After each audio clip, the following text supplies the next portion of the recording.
National human rights council NHRC కుటుంబ సభ్యులందరికీ నమస్కారం తెలియజేస్తున్నాను. నిన్న తిరుపతి జిల్లా సత్యవేడ కాన్స్టిట్యున్సీ కేవీపురం మండలంలో ఓటూరు రాయల చెరువుకు గండిపడి చెరువు కట్ట తెగిపోయి కలత్తూరు హరిజనవాడ పూర్తిగా నీటిలో మునిగిపోవడం కాకుండా వందలాది పశువులు నీటిలో కొట్టుకుపోవడం, ఆస్తి నష్టం విపరీతంగా కలగడం, ఆ గ్రామస్తులు చాలా బాధపడుతున్నారని తెలియజేయడం జరిగింది.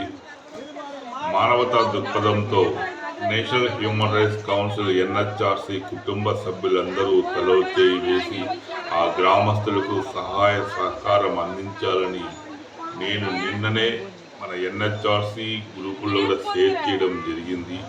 ఆపదలో ఉన్న వారిని ఆదుకోవడం, ఆకలిగా ఉన్న వారికి అన్నం పెట్టడం సామాజిక బాధ్యతగా గుర్తించి సహాయ సహకారాలు అందించి ఆ గ్రామస్తులకు మనోధైర్యాన్ని మనం ఇవ్వాల్సిందిగా మన ఎన్హెచ్ఆర్సి కుటుంబ సభ్యులందరినీ పేరు పేరున నమస్కారంతో కోరుకుంటున్నాను.